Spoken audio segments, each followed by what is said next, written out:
Hi boys and girls, today's story is Pirate House Swap.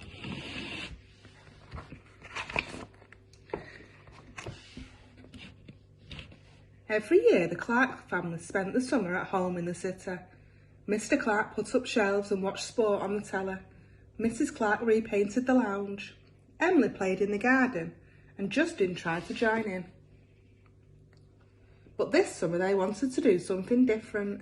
They just didn't know what until Mr. Clark found an advert with a perfect answer, a house swap.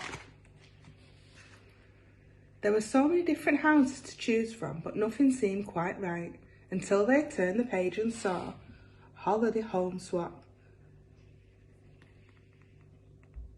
Lovely home, picturesque views, right on the sea, fish, swam and sail, sleeps for. It was perfect. Emily and Justin loved the seaside, and Mrs. Clark liked swimming, and Mr. Clark had visions of catching a fish this big.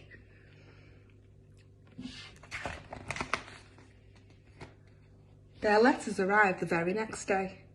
We saw your details and would love to swap houses next week. We live in a little house on the edge of the city. Directions attached. So the following week, the Clarks left the key under the mat and set off for the coast. They couldn't wait. At the harbour, they followed the map to see their holiday home. But when they got there, it wasn't quite what they were expecting. The first day was hard work. Mrs. Clark accidentally fired the cannons. Mr. Clark dropped his glasses overboard.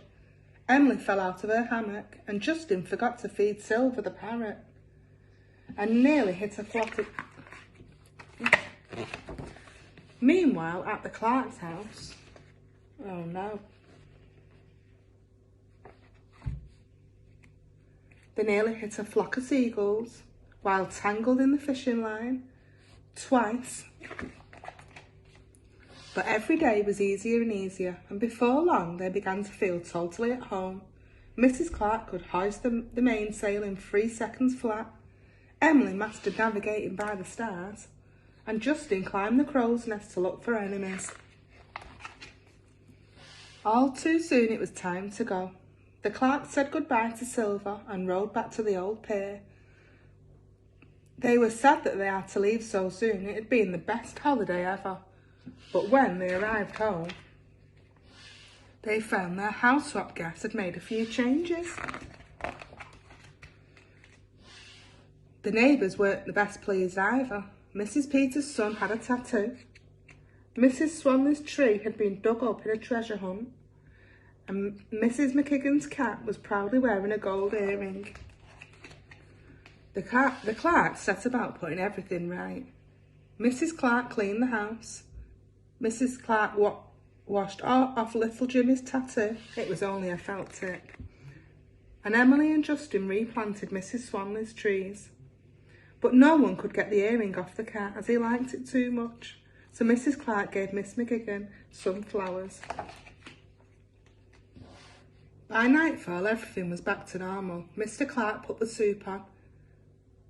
Emily set the table and Justin got the bread.